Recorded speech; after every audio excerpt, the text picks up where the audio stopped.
What's up, everybody? I thought I would start the stream off with some cat tax. Look how cute she is. She's just chilling in the sun, having a nice nap. I mean, what is life if you're a cat? It's just too good to be true. How are you all doing today? All right, let me move my camera because I have to hold it and it's kind of heavy. All right, hold it. And there's the other one. There you go. Cat tax number 2 done. There you go. Double cat tax in the stream. Life is good. How are you all doing today? Hello, everybody. and I'm back. So what is life without cats, huh? It looks like we're having a little bit of trouble getting connected. YouTube hasn't popped up, but that's okay. Good to have you all here on Twitter and LinkedIn, and oh yeah, I can see. Yeah, looks like YouTube is up, so we're all good.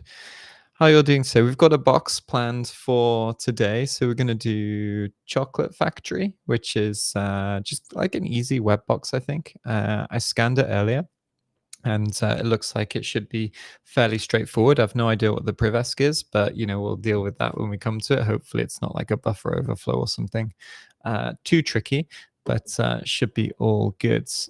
And I've got a couple of announcements. So we have the AD live training. So that's coming up on the 30th, which I've done it so many times, just sat in because Heath teaches AD live so well because he's just, I don't know, really, really good with Active Directory. And it's something that I think he's quite passionate about as well, which really, really helps as well. And he has a ton of experience. So you can really feel it when you do the class that it's a really, really good class. So check that out if you want. And I don't think I have any other. Oh, yeah, we might be having a small upcoming.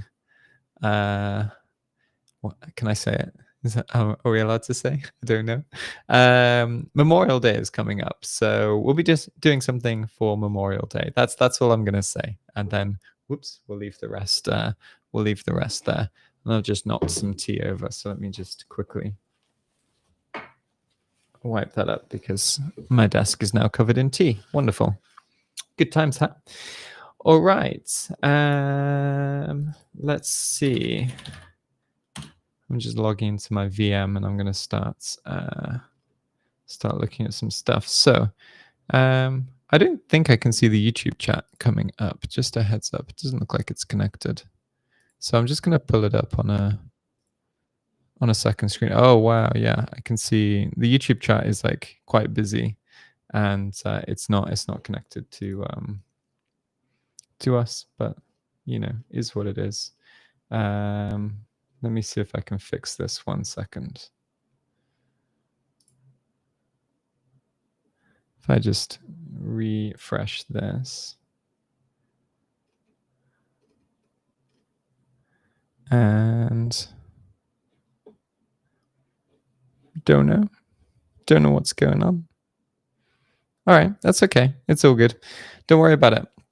I can still, okay, so I've got YouTube open on a second monitor. So obviously you're not going to be here, but you're going to be on my second monitor. So you're all good.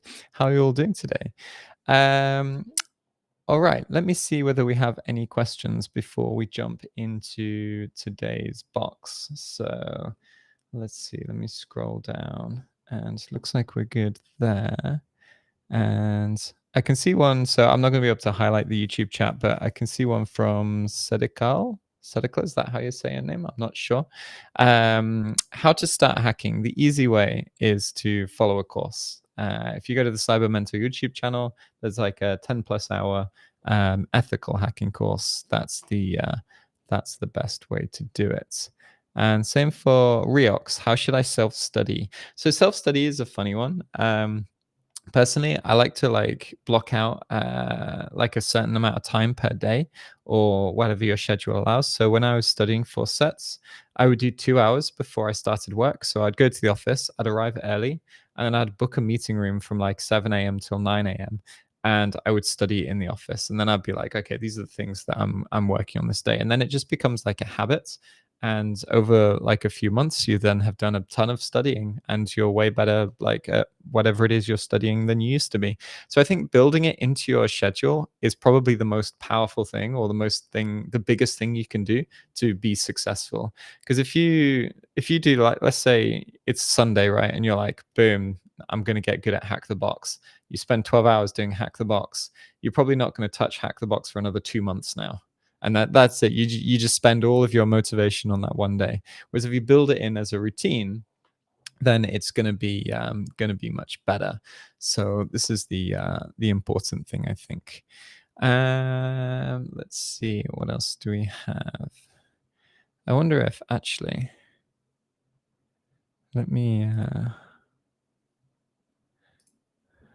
refresh this. If I refresh this, I don't know if that's going to help, but we'll see. It's all good. What else do we have? What's up, Zen? How you doing? What's up, Freddie? How's it going? And let me scroll down, see whether we have some other questions. Oh, Israel Alex says, can we have subtitles in Spanish? I don't know. Like, if YouTube does Spanish subtitles, then yeah, but we don't do the subtitles ourselves. So I have no idea how I can add subtitles in other languages. So if there's a way to do it, then that would be awesome. But I don't know how to do it through the tools that we have. There's no way to do it. So not for live streams, at least. Obviously for videos, they get like transcribed by YouTube, and then you're all good. Good question from Caleb. Do I do bug bounty hacking live? No, because if I find an issue on a bug bounty platform and I do it live, then everybody who's watching knows that there's a bug on that platform or on that target. So doing live bug bounty is like kind of irresponsible, right? It's like irresponsible disclosure. And whenever you do bug bounty, I know like some people get around it. They're doing like just recon, but I mean, you're breaking like terms of service and all sorts of things if you're live streaming like a bug on a web app, for example. So yeah, I don't want to get sued or banned or blocked from any of the platforms. So unfortunately, live bug bounty is out. But I do a little bit of bug bounty on the side, but not honestly. It's hard to find the time. Like, between working and studying, and I'm back to doing OSWE now again. Like, yeah, it's hard to find the time. But maybe in the future, if I do find some good targets, I might try and make videos of them, of what I did. But I certainly can't do it live, unfortunately. Let me keep scrolling down. Yeah, this is Koma said it right. Discipline is the key. I think discipline, but also like being smart as well, like with your motivation, because if you burn yourself out, it doesn't matter how much discipline you've got, you're just going to be burned out. So I think like you also being smart and also being disciplined. I think it's like a couple of things that you have to have in sync, if that makes sense. Let me keep scrolling down. How hard is it to become a full-time bug hunter? I think it's is it hard? I think it depends on your expectations. I would really struggle to make as much money doing bug bounty as I do as I'm currently like a contractor doing cybersecurity, right, and content creation, and I work for TCM. I think I would really struggle. And I think apart from maybe the top maybe 5 to 10 bug bounty hunters in the world, I don't think anybody makes what I make at TCM doing bug bounty, if that makes sense. So, but depending on what your expectations are, that doesn't mean it can't work. Depending on where you live, what your costs are, what responsibilities you have, it could be a great lifestyle, and it could be the lifestyle that really suits you. But if it just boils down to making lots of money, then I think it's quite tough. Possible, but tough. I think that's the thing, for sure. Whoops, let me double click that. Let me switch back over to YouTube for a second and see how we're doing. Loads of bug bounty questions today, which is good. I'm not complaining, but yeah, it's all good. Um, I want to. Okay, so I've got this question. I want to get into cybersecurity, and I've been doing self study, but I feel like I'm not getting anywhere. I've attempted SSCP, and I failed the certification. After that, I'm lost and not sure where to go. So yeah, this is a tricky one. So you're probably feeling like uh, you've put in a lot of effort and then you've got like nothing to show for it. 'Cause especially when you fail a certification, it kind of like it sucks. And I know because like I failed my OSCP the first time I did it, for example, and then I passed it the second time round in 4 hours, no less. So what I would say is take like a little bit of time just to reset, take a week off study and just don't worry about it, and then come back with kind of like a fresh mindset and a fresh game plan. That's the real trick, rather than focusing on something that you can't control that's already happened. Just think about how you can set yourself up for success going forward, because I think a lot of it is just keeping pace and keeping going forward and keeping up the momentum. And that's probably the hardest thing. But over a period of time, you'll achieve like great things, if that makes sense. So I think that's the best thing to do is take a short break. Don't take 3 months off, but like take a week off. Towards the end of the week, sit down and be like, okay, what was I doing before? Why did I fail? What am I going to do going forward? Set yourself again like an achievable goal and something that's repeatable, and then hopefully that will set you up for success. I think like studying cybersecurity and being successful is no different than any other industry. It's obviously like cybersecurity is generally speaking a technical topic, not always, because there are non-technical cybersecurity roles, but it's no different than learning any other skill or anything else, if that makes sense. It just takes time, dedication, and some smarts around work-life balance and all of that shenanigans. All right, so let me keep scrolling down. I'm going to switch back from YouTube back to wherever we are now, on the right-hand side. So many screens. What's going on?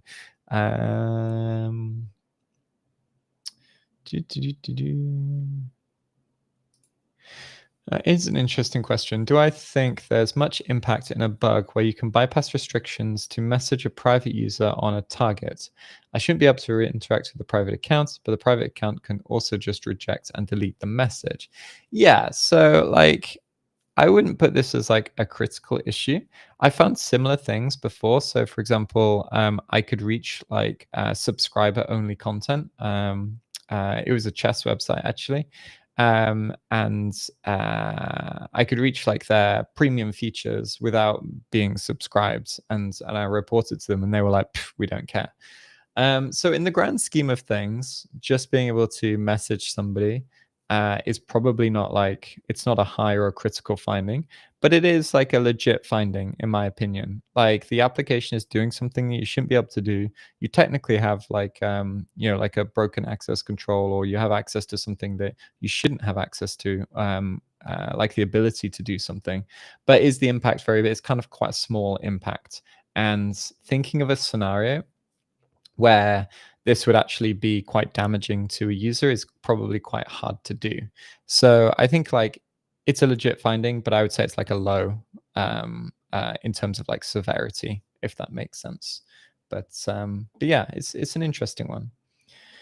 Chained with some other stuff, it might lead to something interesting. That's what I would always say is if you have a low finding, maybe sit on it, see whether you can chain it with some other issue, and then you might be able to upgrade the impact, if that makes sense. Let me see where we are. Ooh, off topic. Okay, let's go. What's up, Thomas? Good day. It's a little bit off topic. I'm studying cybersecurity for a year. I got the PJPT. Nice, good job. But I don't know what other certifications I should focus on. I've applied to hundreds of jobs, but no luck. Could you please give some insight? Yeah, so what I'd say is think about not just certifications. When you're applying for a job, maybe think about like who else is applying and what they might look like, and what advantage do you have that you could lean into. So for example, when I apply for jobs, I'm a bit of a weirdo. Like I always tell the interviewer, like, oh, I actually really enjoy doing code review. Even if the job isn't like doing much code review, that's just a kind of like a quirky thing that I can talk about, and I can talk about my experience there and things that I've found, and I can lean into that. And that kind of gives me like an unfair advantage over other people, because it's not actually a skill that they're necessarily looking for, but it's something that sets me apart and something that they can be like, oh yeah, I like this kind of like, curious person who likes to read JavaScript in his spare time because he's weird. So try and find something that gives you an unfair advantage that makes you stand out. It's not necessarily like unfair, but like it's called unfair advantage. But find something that you have that makes you stand out. And if there are gaps, or think quite critically. So, for example, if you get replies and you get interviews, and then you get rejected from the interview stage, then you probably need to work on your interview skills. If you're applying and you're not getting interviews, then you need to think, okay, is my CV where it needs to be? Is my resume where it needs to be? Do I have everything that's needed to apply for these jobs? And think about like the well-rounded situation where you might have like a certification, you might have like a side topic, you might have a side topic, like a side project. You kind of like up to date with like the typical interview questions that they might ask you, and you've got all of that kind of covered. So try and think critically. It's hard to give you like an exact area, but hopefully that kind of gives you like a little bit of insight into like, how to approach it strategically, how to approach job finding strategically. Cybersecurity is definitely getting a little bit trickier, especially at the entry level. I wouldn't say go nuts with the certifications. 1 or 2 is fine, especially if it's like if you're applying to entry level roles. They're kind of diminishing returns, but maybe adding 1 more might be useful. But if there are other gaps, then focus on the other gaps first. Like I say, find out where you're falling short, and then try and address that first for sure. Hopefully that helps. Let me switch back over to YouTube and see how we're doing over here. And okay, I got a question from Sai, which reminds me of an intern I used to have called Sai. He was really, really smart, and still working for the company that they interned for when they were my intern, which is good. I just started learning web penetration testing with authentication bug, but the problem is how to do recon. Yeah, this is a big one. So, for example, Portswigger doesn't teach you how to do recon, which no slight to Portswigger. Portswigger is an amazing resource, but in terms of approaching a target, dealing with production systems being maybe like rate limited and having to mess around with subdomains and all sorts of other stuff and scopes and things like that. It doesn't really teach you any of that. So what I would say is there are some good YouTube videos. So Jason Haddix, if you're interested in bug bounty, Jason Haddix has a few like DEF CON talks and things on YouTube that you can watch, and he goes over different like tools and techniques for doing recon. But what I would say is usually when you're looking at a target, there's a few things that you want to look for. You want to discover any subdomains or other targets within scope, so that you understand like what's your apex domain and what other domains are in scope. Then you want to find all of the endpoints, so like /admin, /login, /register, all of those kind of like directories or endpoints. If it's an old PHP server, it's going to be like directories. If it's a more modern web application, you're finding roots basically. And then you want to be thinking about what functionality exists and what parameters exist and what input exists. So, if we're on like /login, for example, what parameters are being sent in the body? If you're on a different page, like slash blog ID equals 456, and then there's some other parameters, what parameters exist. And then once you've kind of like got a reasonable idea of what the web application looks like and what your scope looks like, you can start cherry picking what you want to test first, but work methodically through them. And generally speaking, I always pick authentication access control to work on first, and then I go from there depending on what the target has. So that's kind of like a really very quick, like strategic way to look at it. Those are the things you've got to do. And then of course, a lot of tools that will help you do that, if that makes sense. So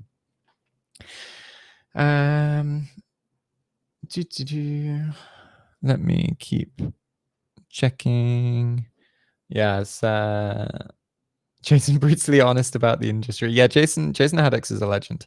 I did some of his training as well, and it was really, really good. So shout out to Jason Haddox and the I did his bug bounty recon training, which was fantastic because like I come from like more of an AppSec background. So like my recon skills were not very good either. It's never been my strong point. So it's always nice to learn from somebody who's really, really good at recon. What hacking device would I recommend for beginners? A laptop, virtual machine. That's for me, that's like, you know, I do like AppSec and pen testing and stuff. Obviously, if you're doing like hardware stuff, it's going to be totally different ballpark. But yeah, laptop, internet, virtual machine, and you could spend lifetimes with just those three things. You don't need to worry about anything else. Obviously, if you're interested in like hacking Wi-Fi and IoT devices and all sorts of other stuff, then yeah, you need more hardware for that. But otherwise, you're all good. Let me keep scrolling down and see what we've got.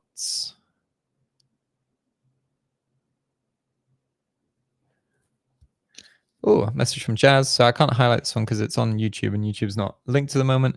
Love the channel and all the advice and support, which is awesome. Thank you very much. Past CompTIA trifecta. Yeah, nice. Good job. Looking at blue team as a career. Any thoughts on certs to concentrate on? So blue teaming is great because I think there's a lot more opportunities in blue teaming at the moment than there are on the offensive side, which is good. Which is awesome. I think you've got some choices. Obviously, like TCM, we have a blue team cert, and a lot of people, if you go on social media, really, really enjoyed the course and certification, and it's not too expensive. But there are a couple of others kicking around. I think Andrew Prince did a blog for top blue team, top SOC certs, if I recall. So that might be the best one to check out, and then you can kind of like see the pros and cons and just decide which one is right for you. Whatever you decide to take, make sure you take one that's practical. I think that's the biggest thing, because whenever you get to an interview, even if you took a certification that's not the most popular, having a practical exam gives you something to talk about. And if the interviewer isn't familiar with it and they talk to you about it, you can be like, oh yeah, you know, I had to solve these tickets, or I had to do this, or I had to do this research, or I had to investigate this, and this is how I did it. It gives you so much to talk about from a technical perspective, and that's what people want to see. That's what interviewers want to see, is your like mindset. So whichever you take, make sure you do something practical. There's no point in doing multiple choice exams once you get to, like, if you're trying to get into a technical role, the multiple choice exams kind of like tail off, if that makes sense. And then we're all good from there. All right. Let's see. Let me flip back to here. We're almost at past. Okay, so let me take one more question and then we'll start doing this box. I can see a few pinned questions over here. So let's see.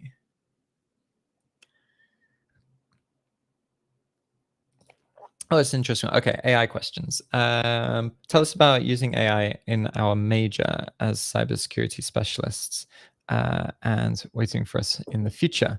So I think for me, AI is like a great assistant. So for example, if I need a list of something, or if I need to check something, or maybe if I'm like Occasionally, if I'm on an endpoint and I'm like, oh, I've checked this, this, this, and this, what other checks do you think I should do? I'll ask ChatGPT. And if ChatGPT starts to hallucinate and give me attacks that are completely random, I know that I've probably like covered everything that I want. So sometimes GPT hallucinating is a good thing. It means that you've probably covered everything you need to cover.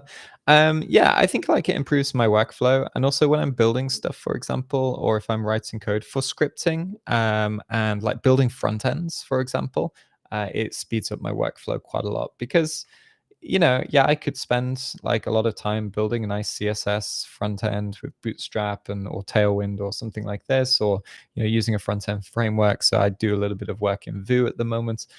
Or I could spend 5 minutes getting ChatGPT to do that and spend the rest of the day on the back end or parts of the code that matter to me. So like I spend where things that are low priority, I use AI tools with, and things that are high priority and require my expertise, I do myself, if that makes sense. And so ChatGPT becomes like a really good assistant from that perspective.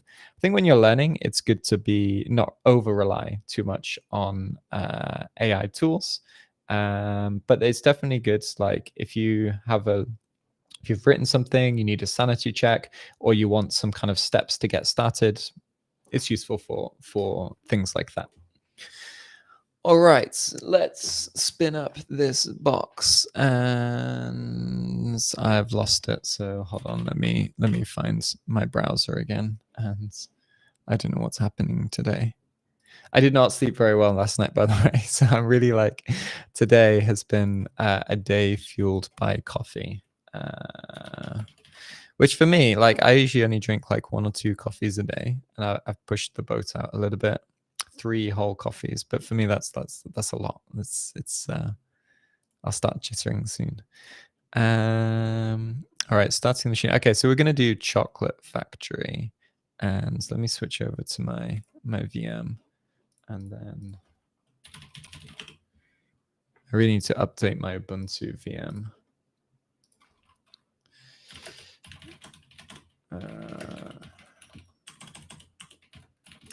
I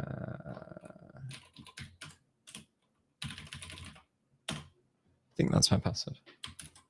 There we go. And all right, other questions. Okay, so the questions for the box. Enter the key we've found. What's Charlie's password? Change user to Charlie. Enter the user flag, enter the root flag. Okay. So full disclosure, I scanned this box earlier just to see what was on there, but I haven't like made any meaningful progress. So we'll see. We might get stuck. It's all good. Let's make a directory. What's it called? Chocolates. If I can spell factory. And then let's nmap -a. Where's my IP address? There it is. Oh, why is it not letting me paste? That's weird. My VM's not letting me paste into it. Okay, I'm just going to type 172.173. And then output normal scan.initial. So we can see, scan the box and see what comes back. Now, while it's doing that, I am going to... Ooh. I'm in this weird view, but one of my keys on my keyboard is broken now, which is really irritating. It's like the command key on the left, and I use that to like pop the menu, and it's just so irritating that it doesn't work anymore. We've got this web app, this is what I found earlier. So this is where we were at, and I was like, this is probably the way. So let's come into here and let's think about what we want to do here. If we had some notes, right? And if this was a pen test, probably what I'd be thinking is, okay, we have this main page, we've got a login form. The login form is obviously something that needs to be tested, but we also need to think, are there subdomains, are there other pages, are there other directories? What else exists on this site? So here we can try a couple of things. We can try default credentials, especially if it's like a CRM or like a login portal for a particular tool. We could try basic credentials. So we could try like a bit of fuzzing, like admin, password 1, password 2, password 3. Or we can try SQL injection as well. So we can just do something like, let's just try admin, invalid credentials. That did go to, if we press F12 quickly, and we come to network. So we land on validate.php. How do I save? Preserve log. There we go. Why is this changed?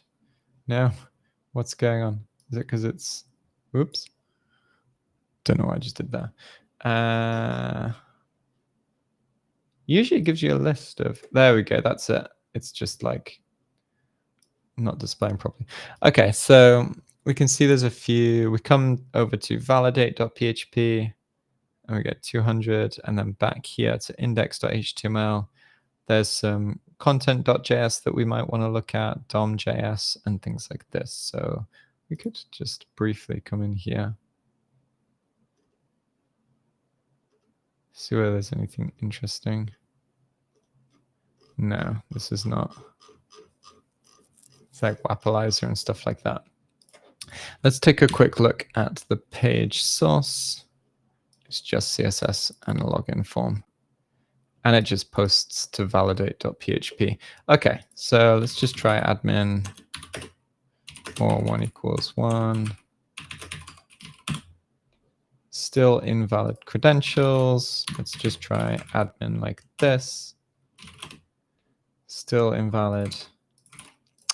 And then we could think of names, right? So Willy Wonka, for example, or Charlie like this.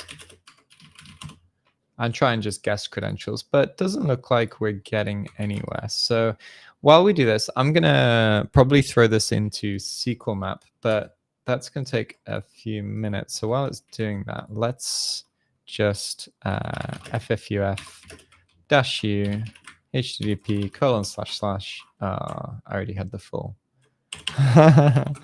the full URL on the clipboard, and let's fuzz this, and let's use user share where's my word lists,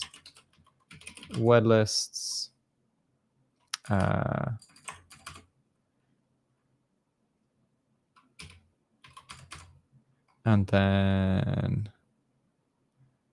let's see, let's come into sec lists and then discovery, and then no, that's not where I want to be. Where's the Durbuster one? Is it in here?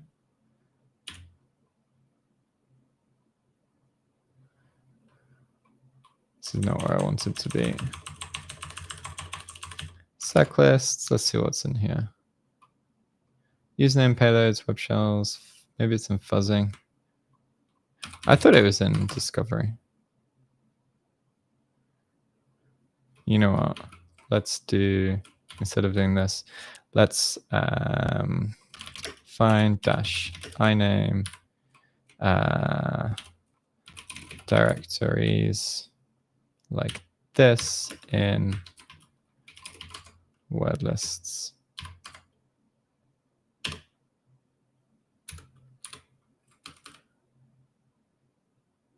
Why doesn't that work?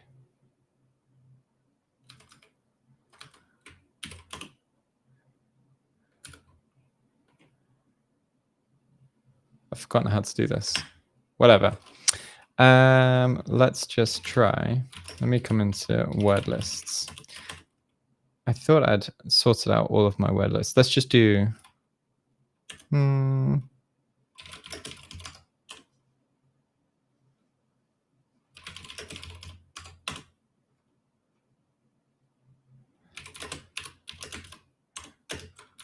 How big is this one? 4,000. Okay, this one I'll do. Let's do this one for now. So ffuf-u. We can at least start with this one. Fuzz, and then our word list wants to be word lists, and then common web directories. And then I'm probably going to add some extensions. So we saw the HTML extension used for index. And I'm going to also add .php, I think, because it looks like a PHP web app. And we could obviously check in the headers in the response, but that should do. And we'll see what happens there. All right, while that's running, Nmap has finally finished. So let's take a quick look at this. And then if we have some more questions, I'll try and tick them off as we go. FTP is open, so that's something we should definitely look at. So it looks like here as well, anonymous login is allowed, and there's a file called gumroom.jpg in there. So this is probably going to be, since this is a CTF, it's going to be a stego challenge maybe. And we've got SSH, which is pretty normal. Then we've got 80, which we're looking at. We've got 100. Not sure what this is doing here, but it looks like it connects. You connect to it, and then it gives this. And then small hint from Mr. Wonka, look somewhere else. It's not here. Hope you won't drown Augustus. It's a cool name, Augustus. Don't think I know anybody with that name. 106. Welcome to the chocolate room. Look somewhere else. 109. Same thing. 1010, same thing. 1011, same thing. And then looks like it's just the same on each. I'm not sure what these are. And we've got a load of fingerprints, and that's it. That is probably the weirdest scan I've had in a little while. So, yeah, that's it. Not much to see here either. So let me answer one or two questions, and then we'll come back to this box. Let me come back to the chat. Where are we? Yeah, this is a CTF challenge. This one's called Chocolate Factory on TryHackme. It should be fairly straightforward. So yeah, we'll see. Heath looking a little different. That's it. New glasses. That's changes everything. New glasses, new accent. AI accent. That's where it's at.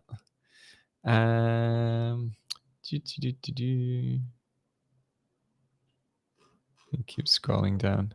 Okay, looks like. Oh, can we link the room? Yeah. Let me drop it in the chat. There we go.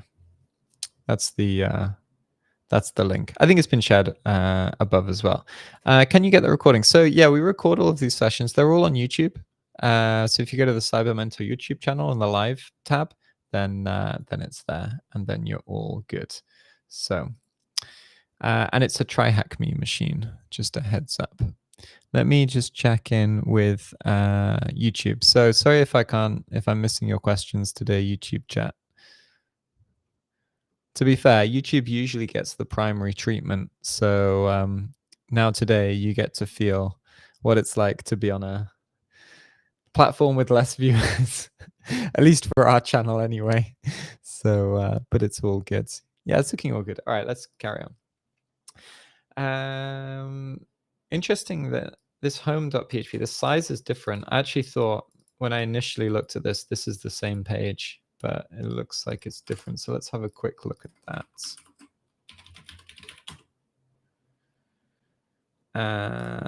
Okay, this is the way in. Okay, look, we have easy peasy command injection without even any filters. If you press Control U, it's going to be a little easier to see. But yeah, okay. Unless this is a trick somehow. Like, so sometimes on CTFs, what they'll do is they'll have like a command execution box, and then it'll just like respond to keywords, like keywords from command injection, like who am I, ls. Let's try host name. At least we're not inside a container, probably, because this is called Chocolate Factory rather than just like a random ID, which is what containers usually get for their names. Okay, so we've got netcat. No, that didn't work. No, that didn't work either. We're definitely running PHP because this app has PHP. You can see it's like home.php. So I'm probably going to use that to get a reverse shell. So let's go to payloads, all the things, reverse shells. And let's come to here. We could try bash as well. So if we don't get a PHP shell working, then the bash reverse shell might be the way to go. So let's just try this top one. Let's put it in here. Let's come back to here, and my IP is here -lvp. I wonder how many times I've written this command out over the last 10, like, how long have I been doing CTFs and stuff for? Probably 8-9 years or something. Maybe 10 years. Probably a lot of times. So let's come into here and then paste this in here. We're just going to change the port on there. And the fact that it hung is actually really, really good. This means we probably got a callback because it's very connected, and then it's waiting to send a response back to the web app. But looks like we got a shell. Easy peasy lemon squeezy. I wonder if that was the intended route. So it's a bit of a strange one, considering we saw so many things open on the scan. Maybe it's just like supposed to be rabbit holes and stuff, and this is like the intended way. Yeah, I suppose actually, why would home.php with command execution on it exist if that wasn't the way? I think this is it. Cool, nice. We're all good. So who are we? Dub data. Yeah, that makes sense. And key rev key. What is that? That looks suspicious. Oh, we might have to do some buffer overflow. Okay, we've got like a ELF 64-bit shared object. So let me come back to this in a second. Let's just see whether we can. So we've got a user Charlie. Let's just see if we can get the user flag first. Permission denied. What is that? This looks like a public key because it has .pub. Oh, there's a private key there. Okay. So let's grab this. We might be able to just become... Okay, so my prediction is we can probably SSH in as Charlie, and then we have to do check this binary to do our privesc. SSH char... Oh, no, let me... Micro... it's just micro key, save quits, chmod 600, key, Charlie, SSH at, what's the IP of the box again? So 10.10.172 dot 173, and we need -i key like this. Whoops. Oh, I've done this the wrong way around. I told you I haven't had much sleep today. How did I make that mistake? That was so dumb. Wow, that's wild. That's probably the weirdest thing I've typed on stream in a long time. All right. Let's see. We are Charlie, which is good. And cd into home. In fact, maybe we can just... No.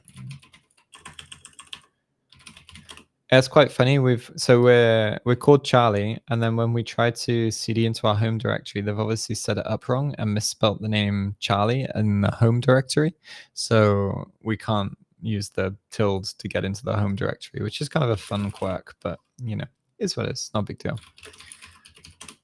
And there's our flag. Nice. All right, hopefully I can copy and paste out of, whoops, user flag, there we go. Oh no, it's not letting me paste. Let's see. Come on. Ah, what if I right click copy? I don't know what's wrong with my VM today. Okay, never mind. Just for fun, I set up like this. Oh no, she's moved. Oh, the cat's gone. I was going to change my camera to cat cam, but she's now lying on the floor chilling. So too late. The cat's gone. She'll be back later, I'm sure. Okay, so what do we want to do now? We probably want to investigate that binary. Let's do sudo -l for good measure. Oh, we can do. Okay. I think we can just privesc like this then. So sudo user bin vi, and then just drop into a shell like this. Oh, easy peasy. Okay. So for those who haven't seen this before, so what we just did was we did sudo -l, which lists what sudo privileges the user Charlie has. And then we can basically run user bin vi as root. And part of vi is that you can actually drop into a shell. So like let me demo it again. Oh, whoa.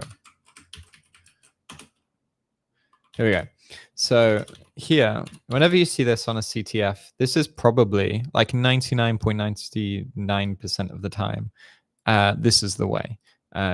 This is what your privesc is. And then what we can do is we can sudo user bin vi. Probably what we could also do is actually, we might also be able to impact files. So for example, etc passwd, we could edit them with vi since we have sudo privileges, and we could either add a new user or upgrade a user so that it has root privileges, overwrite the root's password, for example, so that we can then just su to root. There are so many ways to privesc from here. But the easiest way, I think, is you just come into here and then hit escape, exclamation mark, no, escape, colon, exclamation mark, and then bin bash. So you see in the bottom corner, you can put in, and this basically says, hey, drop into a shell. And usually, like, if you want to save or quit, like, you can like write or quit and things like that. But in this case, vi has like a bin bash capability. Same with like sometimes like nmap as well. You can like execute commands from nmap and things like this. So there are loads of ways to do this. So hopefully, whoops, if we cd /root, and then there's a root.py. What is that? Oh, it's just displaying a message. Let's, I don't know which Python. So we can Python root.py. We have to get the key. Okay. And this is like, yeah, we did. Okay, we didn't do that. We still need to go and get the key. Okay. All right, that's it. This is what we need to do now. Where was that? It's in here. Yeah, this one. Okay, let's try strings. So this is like a binary file, and whoops. I'm gonna try and read the strings inside, see whether we can just steal. That looks like it could be it. So we steal this from inside the file, and then cd /roots python roots.py, paste in the key. No, it didn't work. This actually looks like, why has this got dashes here?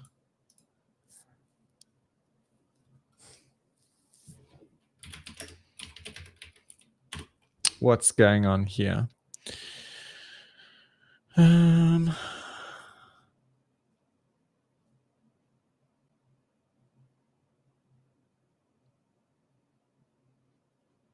wonder if this is like,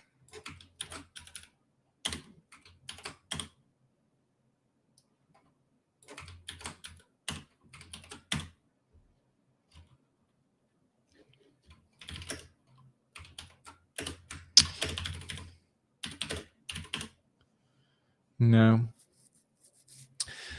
It's uppercase as well, so that makes sense. What is going on here? This is so random. Let's come back to HTML strings. This file here, and take a proper look. And while we do that, I can answer some more questions.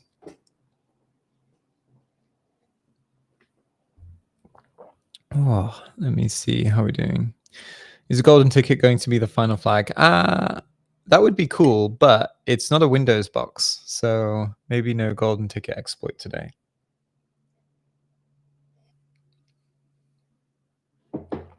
Let's see what we've got here.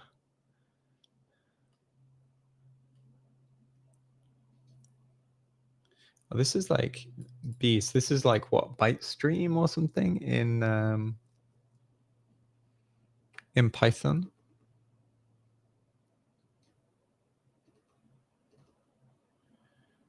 What is B in Python? Let me have a look. Python 3 B string. Oh, the string is binary as opposed to Unicode. Python 3 B string. How to echo.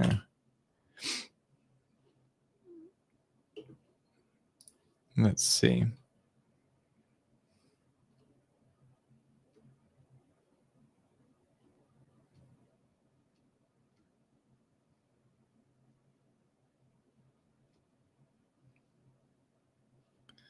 So maybe we can do something like which Python 3. So Python 3, and then we can do like my string equals like this, and then I'm just looking at Stack Overflow, and then maybe we have my string dots decode UTF-8. No, it's just giving me the same thing. Looks the same to me.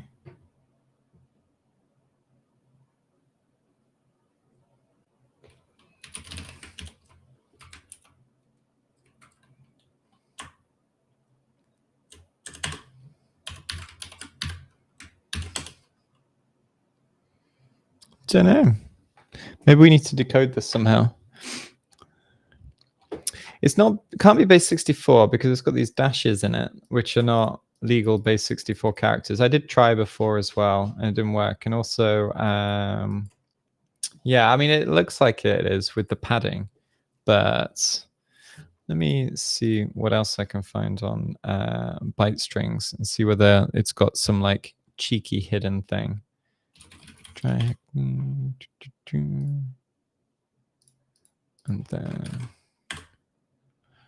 let's go here.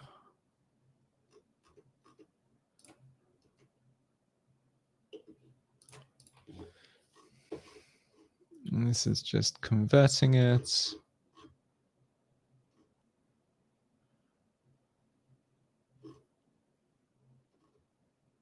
And then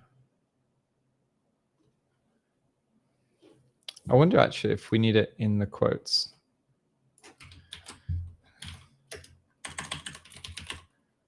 Ah.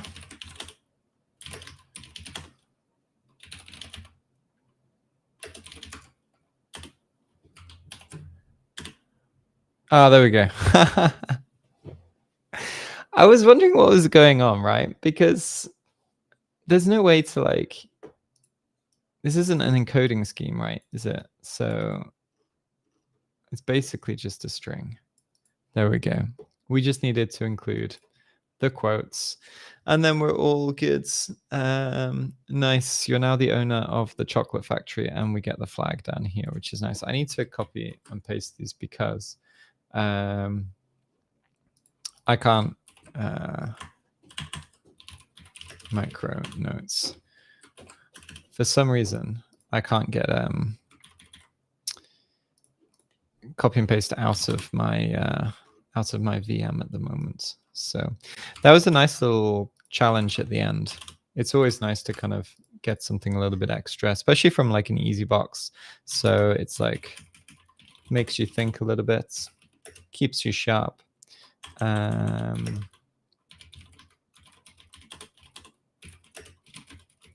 me grab this as well. I think that's everything I need for the questions, which I'm going to fill in later because I need the points for TryHackme. Oh, it does say, what's Charlie's password? Oh, we didn't find Charlie's password. That's an interesting one that we also need to find. Let's have a quick look around.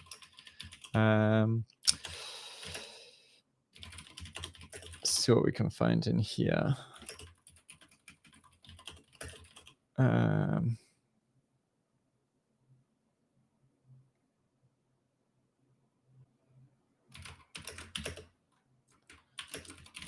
Grep.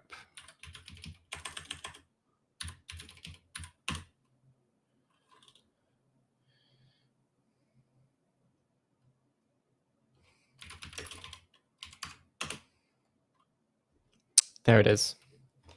CN7824. I thought it might be in the web app, or I thought it would be in a database somewhere. So this is Charlie's password. Charlie's password is this. I wonder if we can sue Charlie.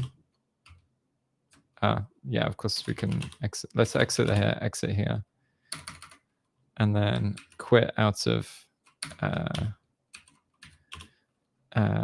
this. And then exit from here. No, I need the. I wanted the dub session, the web shell. Where is it? There we go. Let's respawn the web shell quickly. If I go back, executes, and then in here, so Python 3.rc, we're just gonna have to upgrade our shell quickly. pty.spawn bin bash like this. What did I do wrong? Python 3-c imports pty.spawn.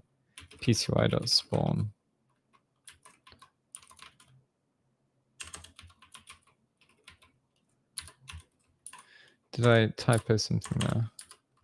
Oh yeah, I typed importy. That's why. And then sue Charlie.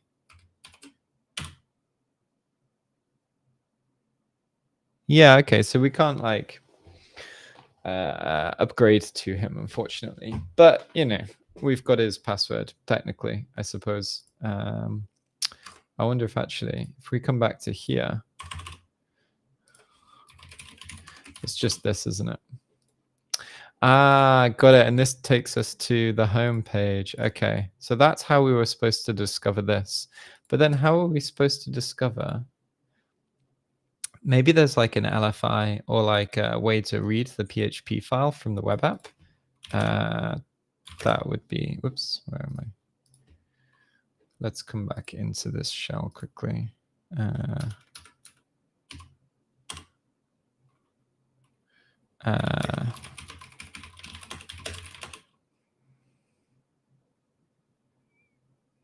Don't know. Yeah, not sure. Not sure how you're supposed to discover this then. If you're supposed to like go through the index and then log in and then discover home.php. It's an interesting route, but yeah, it was a fun challenge. All right. Let's go through a few more questions. We've got a little bit of extra time, so all good. And let's see if we have any questions queued up that I haven't done yet. So, let me keep scrolling down. Oh, good question here. Do I think it's okay for a pen tester to just focus on web apps or red teaming, or should they learn a bit of everything? I think generally speaking, it's fine if you just want to specialize. I think there are dividends to be paid. Like if you try and broaden your horizon a bit and try and learn a little bit about different areas and things like that. But honestly, it's like opportunity cost, right? So you could spend loads of time learning about something else, which might be a little bit helpful at some points, or you can just keep specializing and getting really, really good at web app. So I don't think there's a right or a wrong way to do it. I think both are or can be correct. Like just specializing and not worrying about anything else can be a good way to go. And having a broad knowledge in lots of domains is or can also be a good way to go. I think generally speaking, like the thing to not neglect is like report writing is really important. Networking is quite important. Being able to communicate effectively is quite important. Having good like general being able to manage your own projects and time management and things like that, those are all really, really important skills that I think that everybody basically needs. I mean, there's probably a few individuals who can get away without having them, but I think that's also something that a lot of people neglect. Yeah, I think I typoed something here, but iname. So the reason I wrote iname was the I is for ignore caps and lowercase. So it would match both cases. So if like we had a directory with a capital D, it should still match. But I don't know what I did. I think maybe I did it in the wrong order. Maybe I'm supposed to like find /dash iname like this and then something. I think this is the right. I think I was being crazy and putting this at the end like this. But we can just test this really quickly. So let's find dot dash iname. Yeah, that's it. I was being stupid. So I basically was putting this like you've got to put the path in here like user home. What's oh no, I'm not on my screen. Hold on. Here we go. I always forget to do this.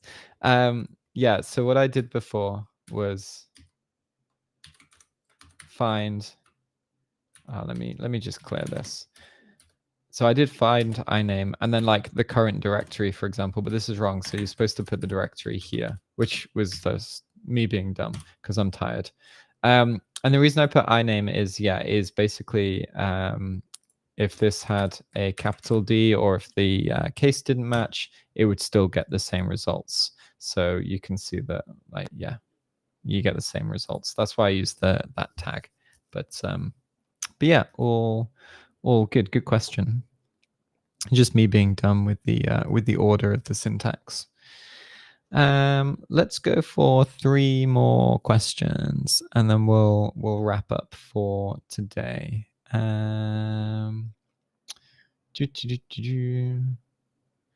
Let's see. Let me switch over to YouTube for a minute and see where we are. What's up, everybody on YouTube? How are you all doing? I don't see many questions over on YouTube. I'm having to scroll pretty far, so I might be missing them. Yes, motivation to finish the web hacking course on TCM Academy. That's it. This is the way. Oh, Discipline Spark has an exam tomorrow. Good luck. Good luck. Good luck. Hope it goes well. Drink water. Get plenty of sleep. Don't fall into rabbit holes. If you're answering questions, generally your first instinct is most of the time your best bet. All right, I don't see any questions over here. Oh, there's one. Started my studies with practical bug bounty. Nice. My question is, what made TCM join up with Integrity? I can't remember. So I think Integrity reached out to us, and I mean, I was already kind of in contact with Jonah, and so we kind of know each other anyway. I can't remember whether it was Inti who reached out to us or Jonah. I can't remember. It was so long ago, but you know, the guys at Integrity are great. So shout out to them. They have such a great team and all really, really nice people. And it's like whenever I go to a conference, it's always nice to catch up with them. But I can't remember the exact like circumstance as it came around.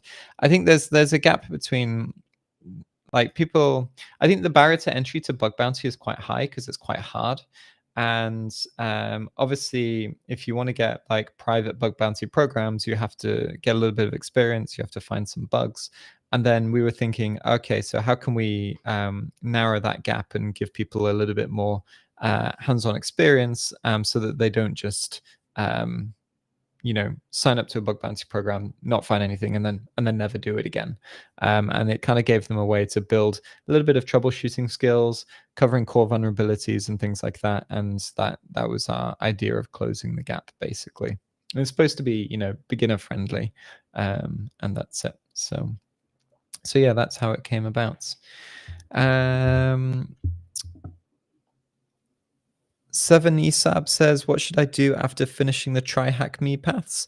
Honestly, if you've done a bunch of like paths or courses, then move on to like challenges. I think that's the best thing you can do is start to work on things where you're not being guided through. So you're putting your methodology to the test, and then you can also sharpen it, add things to it, and things like that. So you can step it up a little bit and work on challenges. I think that's the best thing to do. Let me take one more question. Oh, can I suggest some CTFs for beginners, which should be done to get some fundamentals? Yeah, I'd say if you're a beginner, the paths are quite good. Pico is CTF is also really good. It covers like a wide range of topics and skills. So I think that's probably your best bet. Is Pico CTF's really really good. Yeah, I think that's the best place to start, or one of the best places. Like the over the wire challenges are also quite good. They're more like Linux kung fu kind of skills rather than like cybersecurity skills, like pen testing skills. But it really helps for sure. All right, that's it for today. Let me do the cat tax once again very quickly. If I turn this around here and go, there we go. There's Poppy. Yeah, there we go. Paying that cat tax like a good content creator. Oh, she's up now. She's like, she thinks she's gonna get fed. Oh, actually, I can use my second angle. Here we go. Oh yeah, fancy camera turn. You all right, Poppy? You okay? she's so confused. Look over here. Over here. There we go. Anyway, yeah. All right. And that's it for today's live stream. So thanks everybody for joining. If you have some like topics or particular boxes or something that you want us to cover, then if you go onto YouTube and leave it in a comment there, I do check the YouTube comments, so that's the best way. Or the Discord, if you have the Wednesday, there's the Wednesday Live Vibes channel. If you have like a request or something, we'll see what we can do. No promises, but if it's a cool box or an interesting challenge for one of us, then we'll definitely take a look. But otherwise, have a great rest of the day, everybody, and we'll catch you next time. Thanks, everyone.